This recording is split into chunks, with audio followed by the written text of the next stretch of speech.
Chapter 5, The Obstructed Sewer. We trust that you will pause at this point, and earnestly consider our advice that you read, carefully, deliberately and intelligently, every word in this particular chapter. We ask this as a favor to yourself, for what we have to say herein is a matter which is of the most vital importance to your physical well-being. What we have to say is not pleasant reading, for the subject itself is most unpleasant. But it is for that very reason that we urge you to study carefully this particular subject, in order that you may remove its unpleasantness once and for all. We are going to speak to you about a sewer that you have within you, and which you have allowed to become most foul, through ignorance of natural laws. You have been carrying around with you a sewer which has been poisoning your entire body, and which has given birth to a host of ailments, diseases and symptoms which have arisen to plague and distress you. You doubt this? Do you? Then read on. That sour stomach, dyspepsia, indigestion, heartburn and other symptoms of indigestion arise largely if not entirely from this clogged sewer. That foul, fetid breath, muddy skin, pimply condition, strong sweaty exhalations, yellow eyeballs, dry skin, furred tongue, feverish feeling, nervousness and many other symptoms, arise largely from this foul, clogged putrescent sewer that you have been carrying around with you unknowingly. You doubt this? Then there is all the more reason why you should study what we have to say on the subject. Read to the end of this chapter, and you will see for yourself. You will doubt no more. The colon, among the majority of animals and persons living a natural life, is free from obstructions, and is evacuated by frequent natural passages. With the majority of people living our so-called civilized life, however, the colon is seldom kept in good working order, and it is estimated that of such people nearly 7/10 suffer from constipation in some form or other, to a greater or lesser degree. Reports from hospitals where autopsies have been conducted showed that in about 500 cases in which examinations of the colon have been made after death of the patient,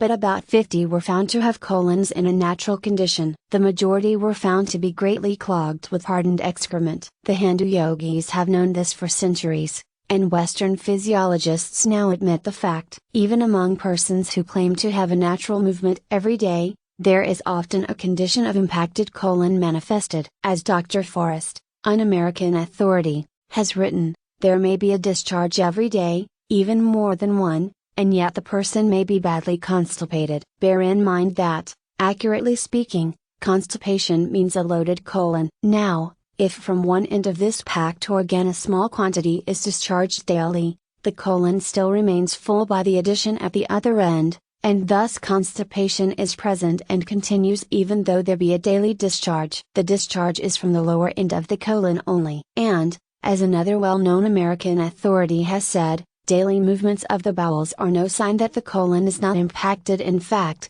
the worst cases of costiveness that we ever saw, were those in which daily movements of the bowels occurred. Medical writers have, time and time again, expressed surprise at the amazing capacity of the colon for holding excrement. There have been cases known in which enough matter was stored away to fill several colons of normal proportions. The walls of the tube were greatly extended and swollen out, and packed almost tight with hardened fecal matter. Cases are on record in which people have gone for several weeks without movements. A case is related in which the treatment of flushing the colon brought to light cherry stones swallowed 4 months before. We think of importance to call your attention to the following cases of impacted colon, in which the frightful condition of the colon of many persons is stated plainly. It is not pretty reading, but everyone should be acquainted with the conditions possibly existing in themselves, in order that they may be impressed with the importance of taking steps to do away with the abnormal conditions,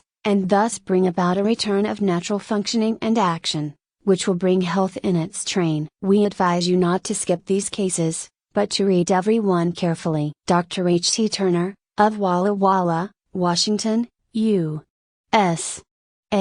reports the following interesting case. In 1880 I lost a patient with inflammation of the bowels, and requested of the friends the privilege of holding a post-mortem examination, as I was satisfied that there was some foreign substance in or near the ileocecal valve, or in that apparently useless appendage, the appendicular vermiformis. The autopsy developed a quantity of grapeseed and popcorn, filling the lower enlarged pouch of the colon and the opening into the appendicular vermiformis. This, from the mortified and blackened condition of the colon alone, indicated that my diagnosis was correct. I opened the colon throughout its entire length of 5 feet, and found it filled with fecal matter encrusted on its walls and into the folds of the colon, in many places dry and hard as slate, and so completely obstructing the passage of the bowels as to throw him into violent colic, as his friends stated, sometimes as often as twice a month, for years, and that powerful doses of physic was his only relief, that all the doctors had agreed that it was bilious colic. I observed that this crusted matter was evidently of long standing,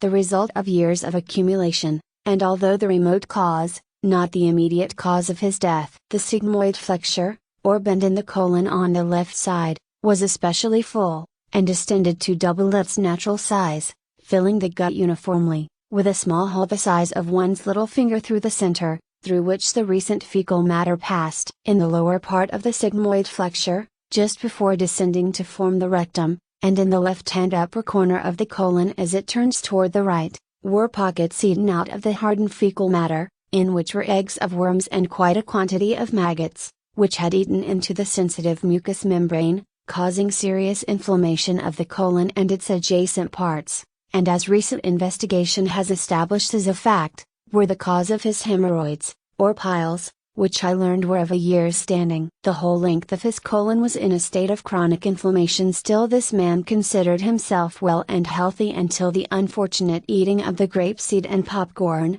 and had no trouble in getting his life insured in one of the best companies in America. Dr. Turner afterward conducted all extended series of investigations along the same lines, with the startling result that he felt justified in claiming that fully 7/10 of adult mankind were afflicted in a similar way, in various degrees. He found that the colons of a great majority of the cases examined gave results corresponding very closely to those observed in the typical case noted above. A Chicago physician, in an article in the Medical Examiner, gives the following result of his investigations along this line. The muscular coats of the intestines are circular and longitudinal. In the large intestine the longitudinal fibers are proportionately longer than in the small intestine. Their greater length permits the formation of cells or cavities which become the seat of fecal accumulations only too often unnoticed by the physician. It is undoubtedly a fact that these cavities in the colon contain small fecal accumulations extending over weeks, months or even years. Their presence produces symptoms varying all the way from a little catarrhal irritation up to the most diverse,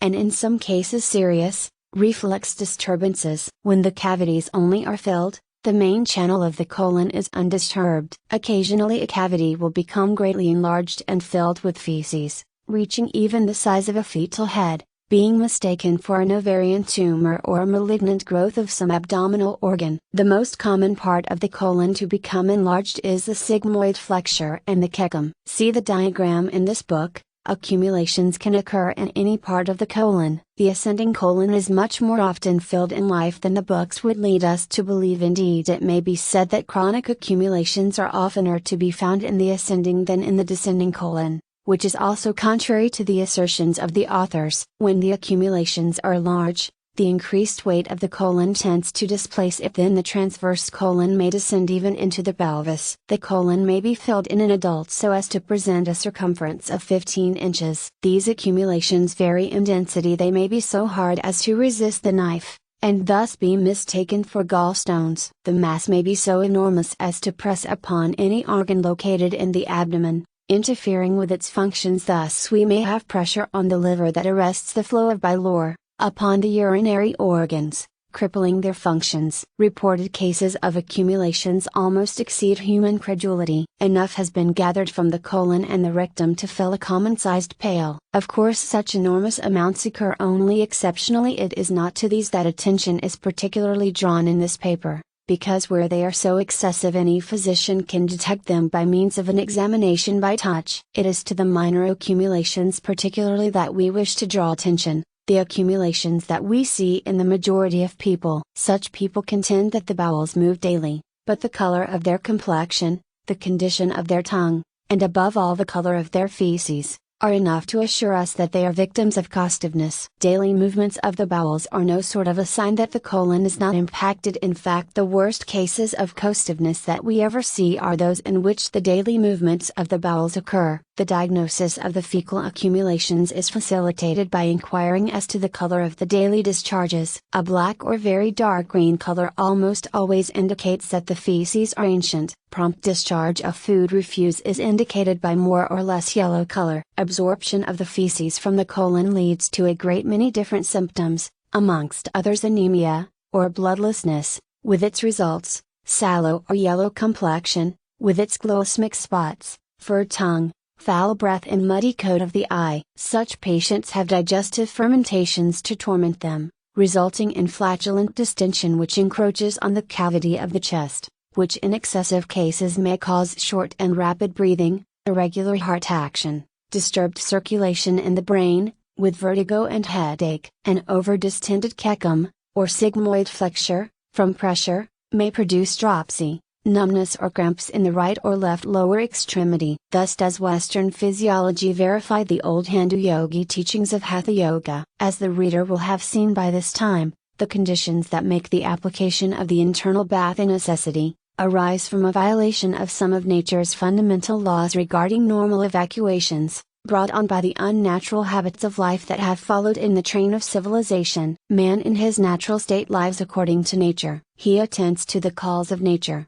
just as do the animals, and consequently he is free from the effects arising from the unnatural retention of excrement in the colon. He does not need the internal bath, for the conditions which the latter relieves do not exist in his case. But now that the unnatural conditions are so prevalent, it is important that science shall come forward with a method which will remove the obstructions which have been allowed to accumulate, and at the same time to point out ways in which a recurrence of the trouble shall be impossible. Perhaps the worst feature about an impacted colon is that it becomes the breeding place for innumerable germs of disease which are absorbed in the circulation and which are thus carried to all parts of the body, poisoning and infecting the various organs and parts. Eminent investigators whose attention has been directed toward this important subject, have discovered that a majority of the abnormal and diseased conditions of the human system, which manifest as the various diseases, which are really symptoms of one fundamental cause, have their origin in these poisonous germs arising from the putrid excrement impacted in the colon,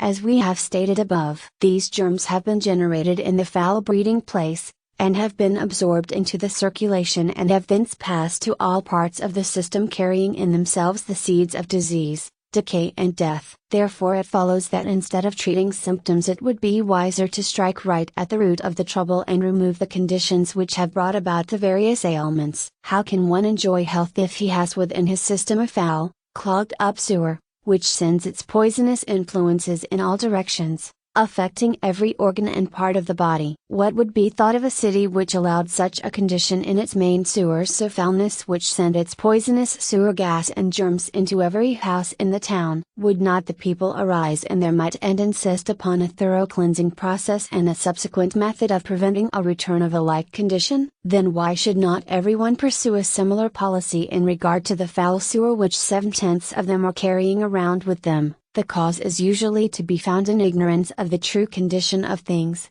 and it is the purpose and intent of books like the present one to throw light upon this dark subject, in order that people may make haste to remove the existing abnormal condition, and return once more to a normal, natural condition of life. It is more than the mere heavy condition and ordinary symptoms of constipation that we are now urging you to fight. Far more it is the infected blood supply, the tainted fountain of life. It is the clogged up small intestine and stomach, which arises from the fullness of the colon preventing the ordinary passage of the food along the natural channels, which in turn manifests in indigestion, dyspepsia, etc. The food being retained in the stomach and small intestines far beyond its natural time, is apt to ferment and throw off acid substances, which aid in poisoning the system, generating gas, and causing heartburn, sour stomach, etc. The liver, kidneys, and lungs become infected and their action impaired. Fevers ensue, and the system begins to break down under the unnatural condition. Nature uses the kidneys and skin to eliminate as much of the impurity as possible,